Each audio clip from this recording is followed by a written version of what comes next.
You are listening to the New American Media.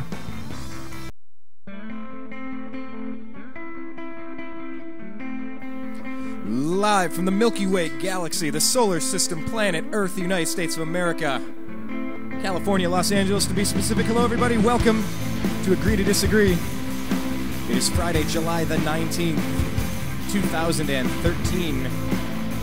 My name is Brian Engelman. I'm going to be your host on today's program. Thanks for joining us today. Special guest Blake the eccentric Walley will be our guest. He'll be joining us. We're going to talk about whether you agree or disagree with the George Zimmerman self-defense verdict. As you're pretty well aware, a lot of people have some pretty strong opinions on this, some of it based on fact, even. Much of it not based on fact. It's an emotional, guttural instinct. It's a self-defense mechanism by some.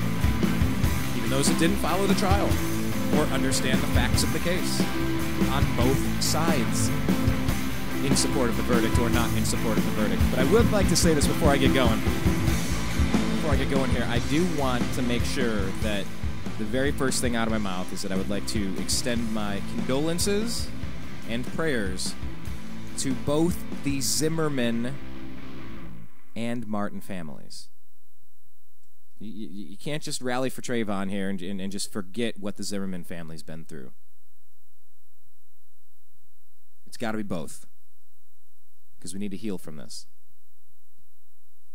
Prayers to both their entire families will never be the same.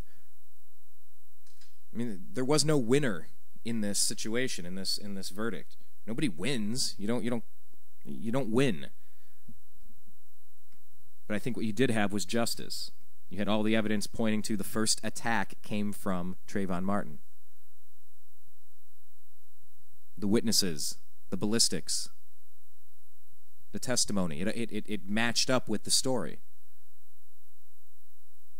And I think there's a lot of things that could have been done differently. I think one of the major lessons we need to make sure we learn is that jumping to violence is not the right method.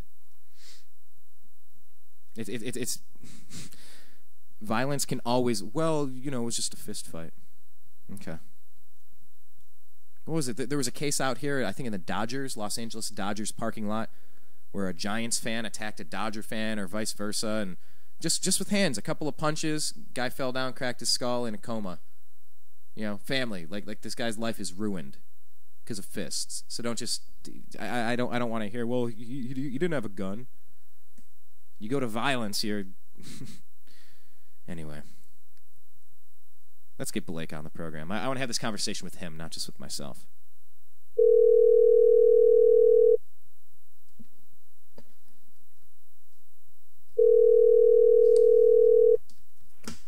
Hello. Blake, welcome to Agree to Disagree. You're live on the air, sir. How's life? Oh, just peachy. How are you? Living the dream, of course. Let's get this out of the way. Blake is a radio host over on freedomizerradio.com. He can be heard every Monday, Wednesday, Thursday, usually, from noon to 1:30 p.m. Pacific. You can download his podcast on iTunes by searching Eccentric Perspective. His homepage is eccentricperspective.com. And Twitter, his Twitter feed is at eccentric99. Blake, do you agree or disagree with the George Zimmerman self-defense verdict? I totally agree. I think that I was pleased with the outcome, even though it was a terrible tragedy. I just don't know how to go about any other way, what kind of appropriate punishment. No idea. So you felt it was appropriate, based on the fact that he's half white and you're obviously at least partially white, and you just look at this strictly through the lens of race? Right. No, I don't think this had anything to do with race as much as they're trying to drum that up. So. Hold on. Are you Hispanic at all?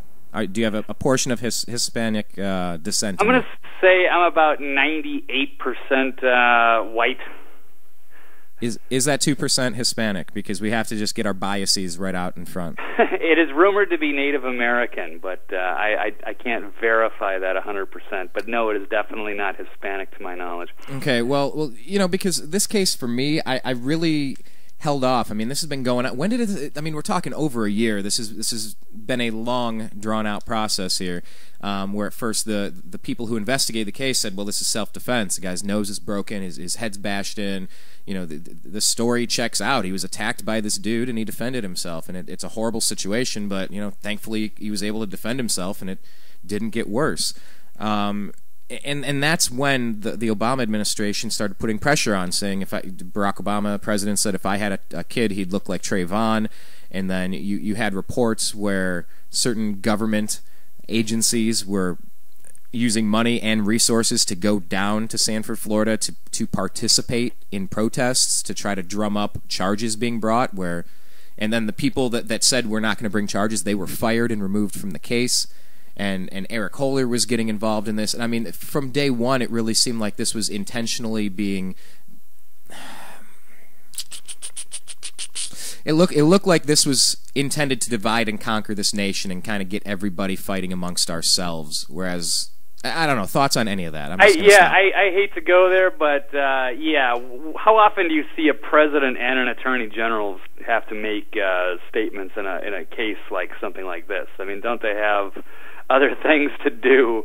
You know, it was a big story, but you know, the president doesn't. The president's should have other duties as well as the attorney general, real big things that they should be working on, and not weighing in on these smaller cases. Although it was a tragedy, and especially, you know, when the Chicago connection, and there seems to be a lot bigger problems that they should be concerned about.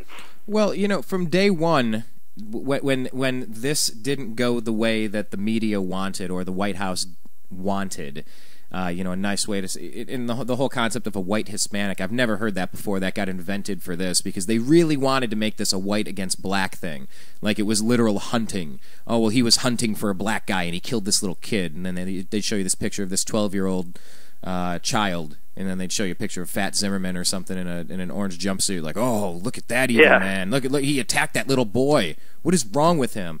You know, talk a little bit about the role NBC played in this, because from day one, when they doctored these tapes over at NBC, it was assumed by the low information voter, if you just get your news from MSNBC or something of their ilk, oh, well, this is clear-cut racist. He's got to go to jail. He needs to be in jail for life. Talk about what NBC did to really poison the country right from the beginning of this case and turn it into something it never was.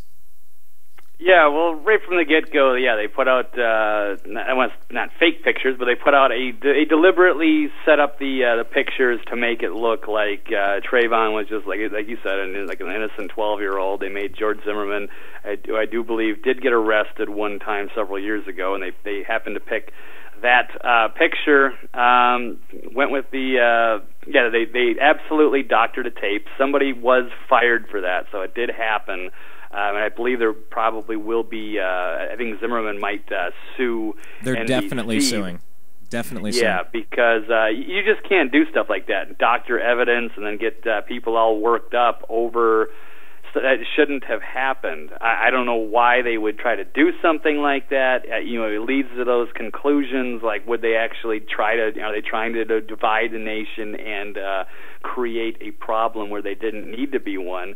And just why would they do something like that? It's because you don't want to jump to those conclusions. But what else can you do? Why would they doctor a tape to make the public believe in a story like that?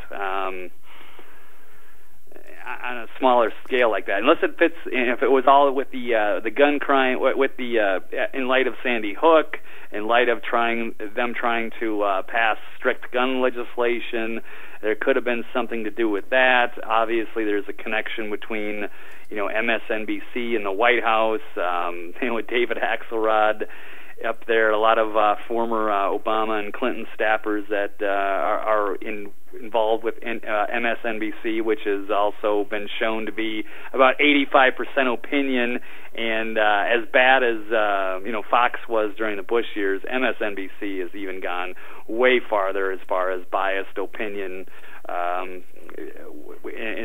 the Obama administration. So there's a lot. When you factor all this stuff up, it leads you to some ugly conclusions. And, that's the state of the world we're in right now. Let me let me see if we can do this. The unedited 911 call versus the edit, so we can make sure we... We've had some break-ins in my neighborhood, and there's a real suspicious guy.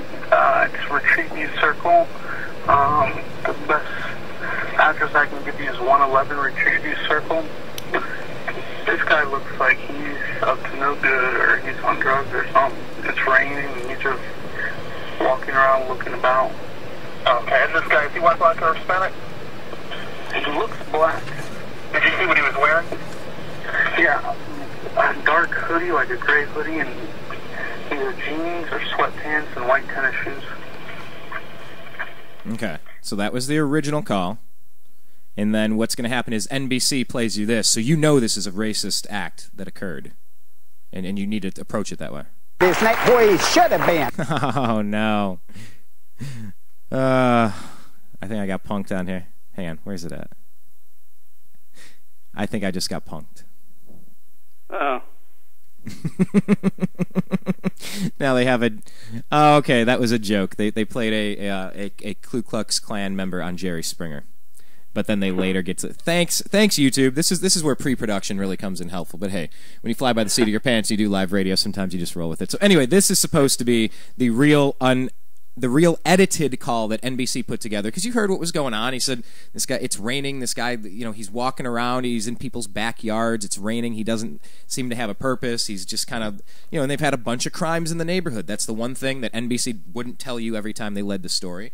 It's that, why was he a neighborhood watchman? Because they were being ravaged by crime. They were having break-ins in their neighborhood. There were people, a person or persons, who were breaking into their neighborhoods. And they didn't have, I guess, arms. They didn't have security. A lot of people have security, or I don't say a lot, but a lot of neighborhoods and such have their own like little security teams or stuff like that, patrolling around.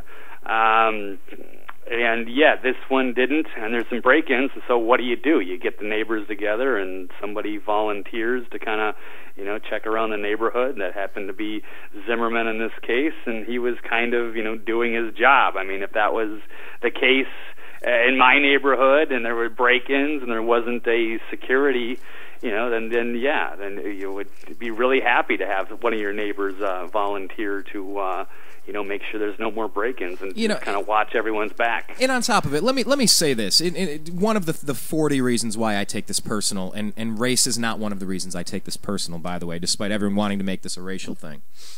There was a situation in my neighborhood where three pit bulls had gotten loose and ripped the throat out of my neighbor's dog and killed it in my front yard. And as we tried to track him down, and we called the police, we called animal control, we called 911, hey, there are things out here killing things, can you please come here? 3 of the dogs chased my neighbor and myself into the condo building next door to where I live.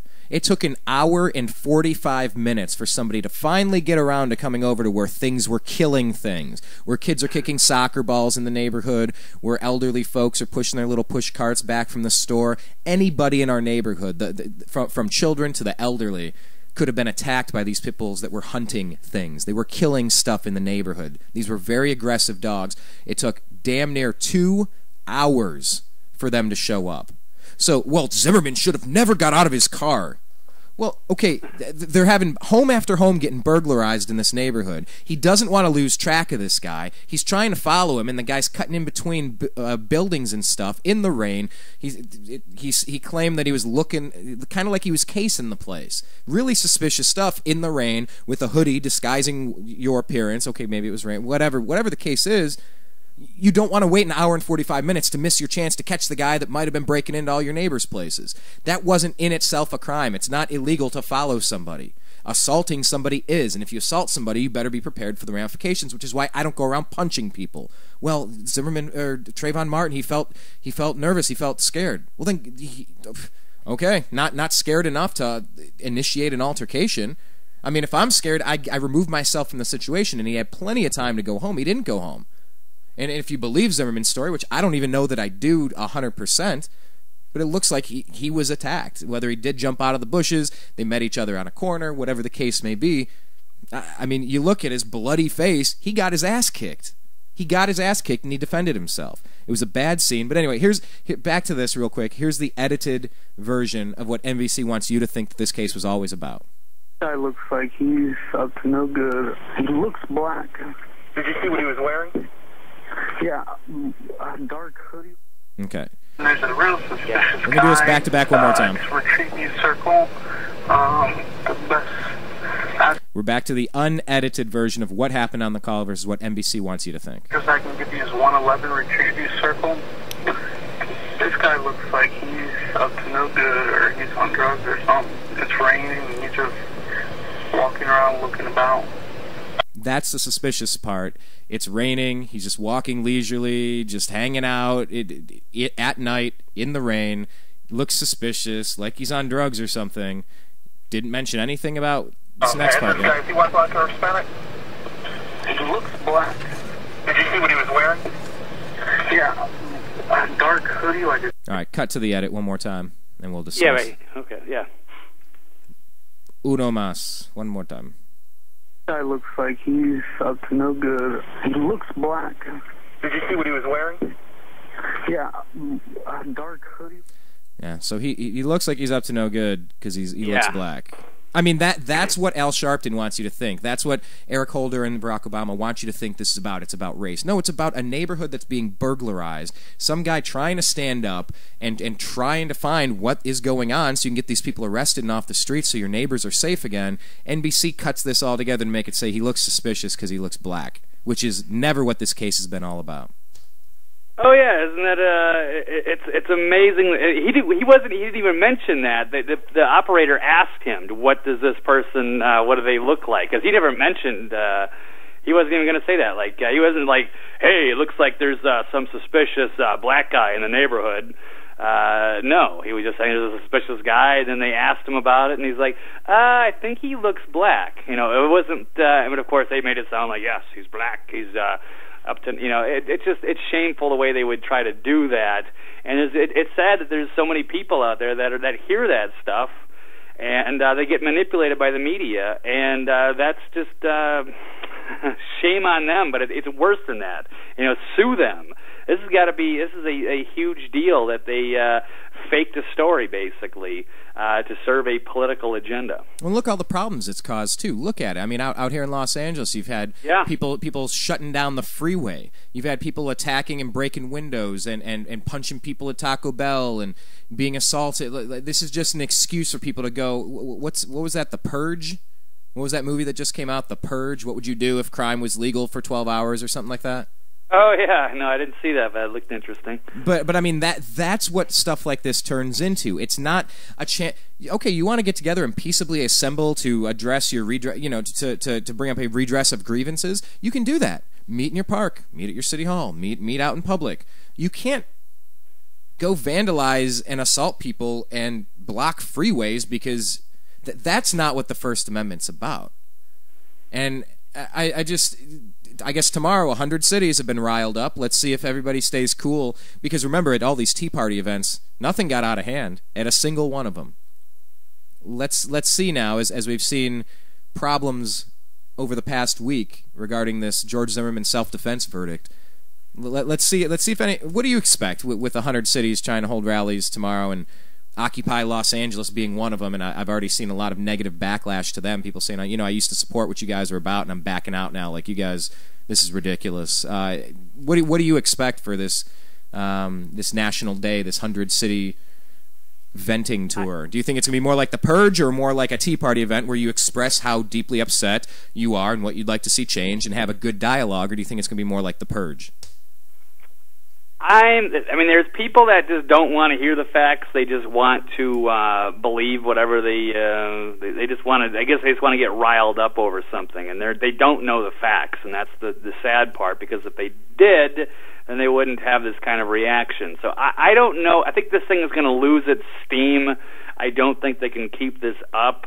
I think it would be very bad if it does, and I don't know how they can keep that running because they're not doing well with the narrative on this, and I think they're just really digging themselves into a hole. There's more people. You're seeing a divide. You're seeing some a divide of some of the I guess black. I don't know what we call leaders or role models or people that are sounding off on this. There's turning into more of a divide. You're looking at some of the people that are on the Zimmerman side. Yeah, you got Reverend Al Sharpton, whose credibility is he's draining quickly. Jesse Jackson, Eric Holder, this guy from the NAACP. I want to say is Ben Jealous or something. People that just don't look real credible. And you know what Toure out of MSNBC, and then or Melissa Harris Perry, or some of these people. And you're looking at on the other side, you're seeing more. You're seeing a different divide. You're seeing there was a great Larry Elder. He was on Piers Morgan. He's a radio talk show host. Said a lot of good things. Really, really smashed Piers Morgan on his own show a couple days ago. Charles Barkley's said some good things recently about this. Even Bill Cosby. So, we got to get together. We can address these issues. They're very complex, but we don't need to start a big, racial divide in this country. It's to the point, and it's so absurd the way they're trying to, hype this all up. It feels like they're trying to create a distraction. They're trying to create a divide, and that's really sad. And if that's all they've got, and I don't know why they would try to push this, or how they think they're going to get their point across, or what their end goal here is. It doesn't make a lot of sense, because they want to, go after, stand your ground laws or whatever.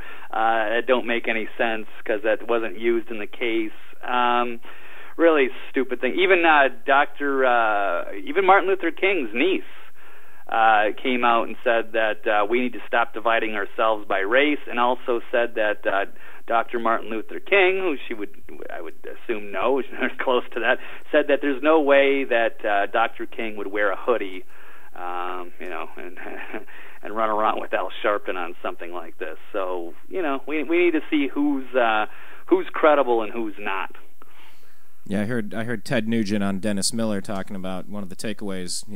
Maybe you shouldn't attack people, and there's a harsh reality to this. That you would have to understand the facts of the case. You would have to have watched this and really paid attention to understand that this was a self-defense case. And there are people that point to, oh no, Zimmerman said these coons always get away with it, I believe is what they thought. I've listened to that tape. He said these punks always get away with it. Oh, that's what's that wacko cartoon character, wacky lady on HLN, Nancy Grace. Yeah, she's really sad. Yeah, she was saying something about that. I think she misunderstood. But she was able to go out in HLN or whatever and make those dumb comments. But she is just completely insane. Well, I mean, you try to figure out, and that's why I didn't really have a strong opinion on the Zimmerman case, the Zimmerman self-defense case, for a long time, because I didn't know the facts. I didn't want to just jump in and say, yeah, Zimmerman's right. I didn't see the trial. And if you go back, I mean, I've done shows for 2.5 years now. I haven't really taken a hardline stance on this because I wanted to hear the facts of the case, despite the fact that many on the left want to just defend one of their own without having facts. And who's their own? I mean, Zimmerman's was a registered Democrat who voted for Obama. Who's half Latino. I mean, if Zimmerman's white, President Obama's white. They're both half something and half Caucasian. It just boggles my mind, Blake. And when you dig into the facts, if I understand this correctly, I'll get pretty close to it. George Zimmerman took a black girl to his prom. George Zimmerman has had black youths in his home that he's mentored. I mean, like, you just go across the board. It's like this never had anything to do with racism. Not a single thing. And in Chicago... Oh, yeah, the FBI interviewed like 30 people that were close to George, and they couldn't find any evidence. And you better believe if they found anything to stick, they would have just absolutely gone nuts with that narrative on MSNBC. if they had anything to work with. And it's funny because in a way, because they have nothing, and they're just riling up a bunch of low information people, and some of the saddest white people ever that just, they don't want to dig into the facts. They think they're on some sort of civil rights crusade, and they're just really making themselves look stupid because I think they're just trying to like prove to the world that they're not racist, and this is their civil rights act of their time, and this is the opposite, and it's going to divide the country. What I see, I saw on Facebook. I got to dig into this story. I saw on Facebook where this lady. Actually, you know what? If I scroll back, I can probably locate it. On Christmas, I don't know if you followed this story, it just kind of popped on my radar. I've heard one or two things about it, but obviously you're not getting this in the media. You don't scroll through and see stuff like this, and you have to wonder, well, why? This seems like a story that, I don't know, would be important to pay attention to. But this story that I found was about this lady who lured. Okay, so it was this. Do I even want to get into it unless I can pull it up in front of me? I probably don't, but it was. Yeah, I got to verify the facts of the case. I don't want to just get into something. All right, I can tell you, I got a Breitbart article sitting in front of me. 10 things the media aren't telling you about the Zimmerman case. Do it, please. Do that while I look. Number one, quick, is there's zero evidence race is involved in the shooting. They had the federal investigation looking into everything, and if they would have found something there, you absolutely would have gone nuts with that. Number two, Zimmerman's admirable history of being colorblind. Yes, we go into that. He's dated black women, tutored black children, stood up for a black homeless man against the police. Of course, voted for Obama. Yeah, these are the things you're not going to hear on MSNBC or anything. Number three, Zimmerman is Hispanic, not white. But whatever, he's half and half. The point is, at first they were trying to say he was white, and then later it was he's a white Hispanic. Got to fit their narrative. Number four, Obama's Justice Department launched a national fishing expedition against Zimmerman. Yes, the Attorney General Eric Holder's public witch hunt. What else do we have? Like some conservatives, President Obama feared violence after the verdict. They were saying, there's not. It was like racist to think that there might be any violence or any problems in the aftermath if the verdict didn't go against Zimmerman. And of course, there was. So they were trying to say like it was like racist to think that people were going to get riled up. Well, you know what? They did get riled up, and in just weird places like California. It's just like they're looking for an excuse to run around and have a flash mob over something. Number six, okay, so there has been widespread violence after the verdict. Number seven, Zimmerman protesters commit numerous racially motivated assaults. There were hate crimes. Supposedly there was even some cover-ups of stuff because they didn't want to throw more fuel on the fire. And as far as I'm concerned, this is blood on the hands of Al Sharpton and everybody who's trying to manipulate the facts of this case and getting low information voters riled up instead of informing them and saying this is not the case we want to go after. This is not the big civil rights issue of our time here. Number eight, stand your ground, had nothing to do with the Zimmerman case. So, people need to, just shut up about stand your ground because it wasn't even used in the case. So you can't play on that controversy. Number nine, what does he say? Rachel Jean Tell might be responsible for the deadly confrontation. I'm not really sure. I mean, a star witness definitely bombed on the stand and as well as on the Piers Morgan show. Whatever. I'm not judging. The girl just doesn't. She's just not helping the case much. But I don't know if I'm gonna get. So I got just to touch into that. So an unfortunate mix of marijuana. I don't know if that has anything to do with it or not. I don't think marijuana is maybe going to cause somebody to, have anger, not like alcohol or something. That's a side issue. Homophobia, whether it had something to do with this guy was a gay rapist or a creepy ass cracker. I don't know if she was throwing fuel on the fire. That's a couple good points. Number one, all those pictures that came out with Trayvon Martin as he got older with like a fake grill in his mouth with like hip hop or gangster rap, where they put bling into their mouth and gold grills and stuff like that, middle fingers and pictures of guns, and it toward the end, not that angelic 12 picture of a 12-year-old smiling baby boy. Toward the end, I mean, it was looking like this was a kid that was at least embracing this culture. You've seen the pictures I'm talking about, right? Yeah, and you know what? I've not even judging because I was not the most. I didn't really have all my stuff together at 17 either. So did you ever attack people while visiting your father? No, that's what I'm saying. Been in my share of fights, but nothing like that. Get me up to some karaoke. I'm gonna rock some Snoop Dogg off Doggy Style. I can. But I never went around punching people. never went around jumping people, doing ground and pound style, MMA style. I never did this. You can listen to whatever you want. You can look like whatever you want. It's how you act. I'm not judging, except that we didn't see those pictures, and we barely saw the beat up and bloody George Zimmerman pictures. Yeah, you know what? Let's. I'm actually going to go. What I thought was my top story of the day today was a little article out of the Daily Caller by Jim Treacher. It was pretty funny little. And he couldn't have said it any better here on this because we get into this. Never go full race baiter, and this is if I had a son, he'd look like Trayvon. If that wasn't subtle enough for the reprimander in chief. Now that we've had the trial that all the Zimmerman haters have been screaming about, and now that the verdict hasn't gone their way, Obama is just laying it all out there. So, let's go. A Hispanic guy shot a black kid who was beating his head into the sidewalk, and the assumption that the Hispanic guy was gay. And guess whose fault it is? So, let's change this. Because they're trying to say, if he was a white guy, if Trayvon was white, then he would still be alive. They're pushing out that meme.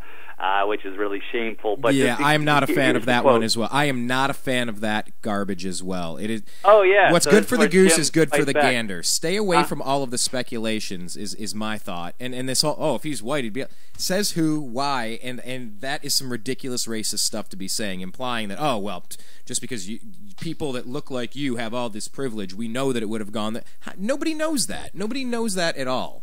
Yeah, exactly. This is what Jim says. That he goes, if a white male teen was involved in the same kind of scenario, both the outcome and the aftermath might have been different.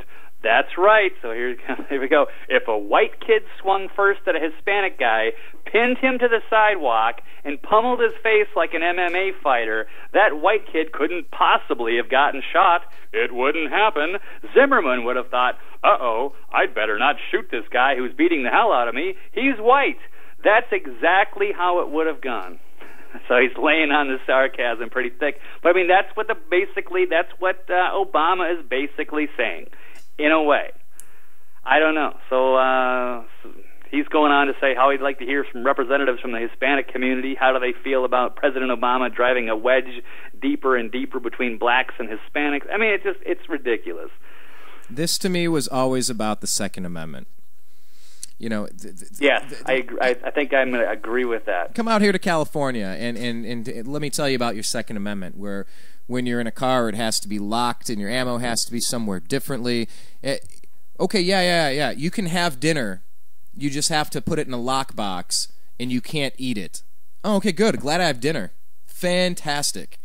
All the concealed carry states, if you get stopped by a flash mob in the middle of the freeway freaking you out,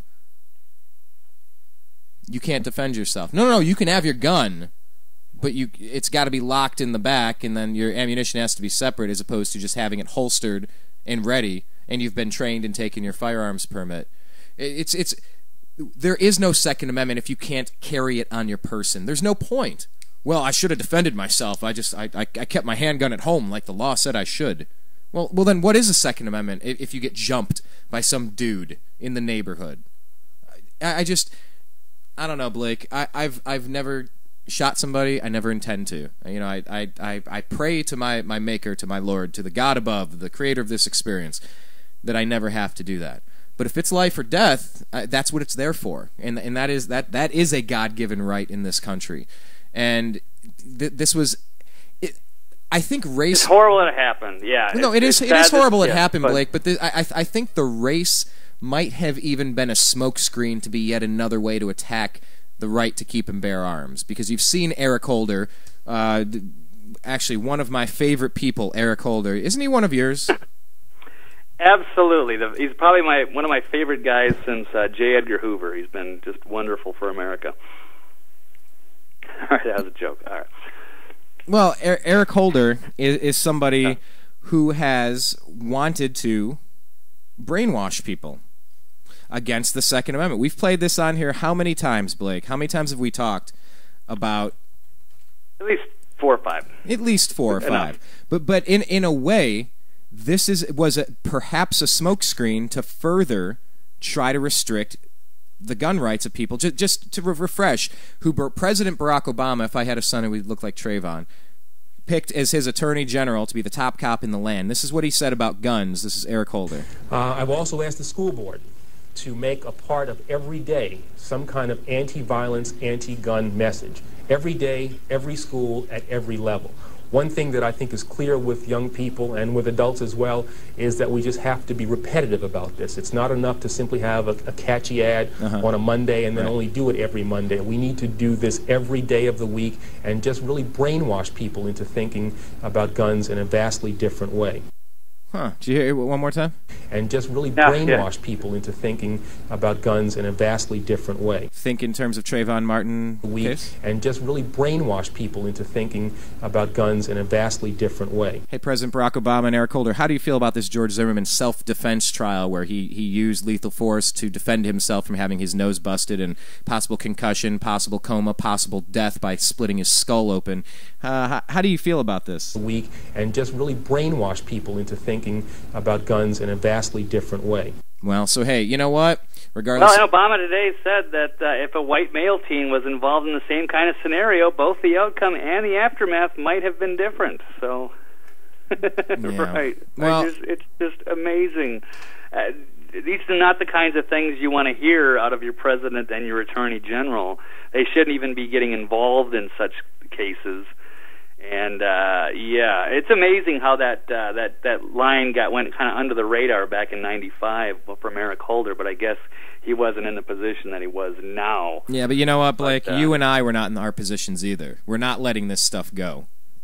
You know, there's a reason we do what we do, and don't forget Stevie Wonder's out there at the urging, you know, of the Al Sharptons and the President Barack Obamas, where we need to reconsider, stand your ground.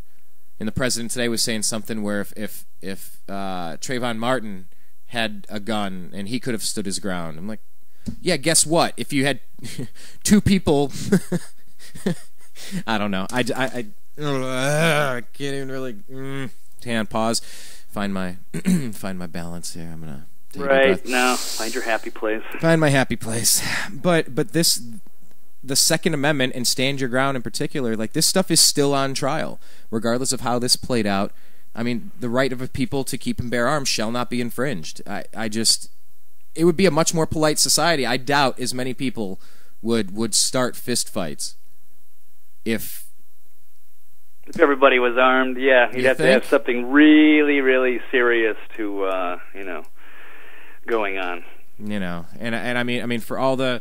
And it's just funny how people turn to Republican Democrat as if those are real things. They're it's a nice little scam they put together, making us think we're either Republican or Democrat, because you and I are both neither. There's only 2 ways to think in this country. Yeah, only 2 ways. But if you look at the elderly voting bloc, you know, what was that? Now you got me thinking NAACP. What AARP? There we go. The AARP crowd and the feminists, and you look at the woman vote. Was it binders and binders of women? Was the Mitt Romney quote during the election? And 99% versus 1%. The women's rights. It's a war on women. They say. Who better to have and use and utilize the Second Amendment right to keep and bear arms and defend yourselves against perhaps a 17-year-old that might want to rob you. I'm not saying that was the case in this, but I mean, then the elderly and women. I mean, you take Caucasian men out of the equation. I mean, what's left? 70% of the country? All the women? All the others? 75? I don't know. I just... I don't see how it's a democratic issue to disarm the people as opposed to empowering them to defend themselves, other than if you subscribe to the fact that all liberals really just want to create a massive nanny state where they make all your decisions, confiscate all the taxes, and distribute it out to their cronies, friends, and allies, and make you as sheepish as possible so that they can be the powerful wolves on top claiming to defend you when, in fact, they're just getting you addicted to handouts and lowering your expectations. Thoughts?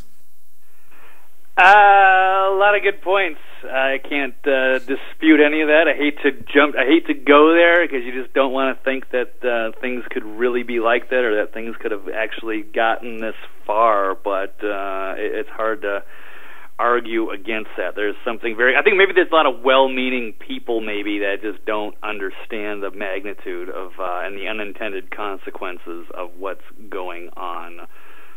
So. Okay, well, I'll tell you what we can do. When we come back, we'll take a brief pause here on the TNAM radio network here on Agree to Disagree. Take a quick break. We'll just hit reset if you're listening live. We're just going to do a little station identification break, about 5 seconds here. And when we get back, we can talk about what happens when a certain inner city, major metropolitan area, Motown, Motor City, Detroit, Rock City, when a place is managed pretty much exclusively from left-wing policies for how many decades, went bankrupt, actually filed for bankruptcy. We can get into that. It's a larger issue. It is a little bit more complicated and nuanced, and of course there are some well-meaning people who think they're doing good when they're not, and of course there are puppet masters behind the strings that know damn well what's going on with cradle-to-grave dependency when only 47% of the people in this country even have a full-time job right now. Kind of the writing's on the wall that whatever we've been doing is not working, whether it's NAFTA, whether it's the Federal Reserve, whether it's the income tax, whether it's the war on poverty and food stamps and cradle-to-grave dependency, and we can break it down on 100 different angles, but let's just look at Detroit for a second. We'll come back on the other side. A couple quick reminders.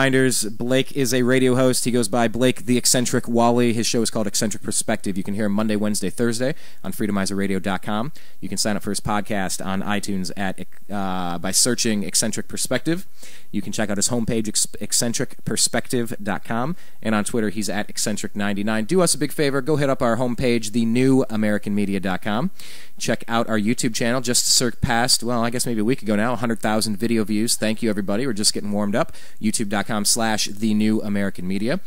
Search The New American Media on Facebook and like our page. It's really starting to get some really good content out there and some good conversations going, especially had some Trayvon Martin and George Zimmerman self-defense trial verdict conversation. A lot of stuff I didn't agree with, and by the end it seemed like a little bit more of calmer, cooler heads were prevailing, because Blake, if you missed it, I led the show. I just offered prayers, condolences, and love to both the George Zimmerman and Trayvon Martin families, because they'll never be the same. There's no winners in this case. It does suck that this happened the way that it did, but those families will never be the same, and their extended family, just everyone across the board has been impacted by this. So I did send love and prayers to them, and I will say it again now.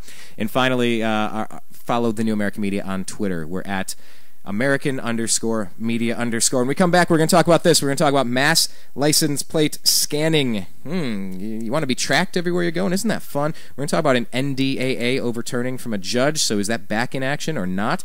TSA is searching cars now. That's pretty sweet. Of course, Detroit bankruptcy. Some Benghazi non-disclosure agreements. What does that mean? Can't talk about Benghazi. Michael Hastings. Why was his body cremated? And of course, this Tsarnaev clown. Cover of the Rolling Stone cover. What in the world's going on there? We'll talk about that on the other side. My name's Brian Engelman. Thanks for listening to Agree to Disagree. You are listening to the New American Media.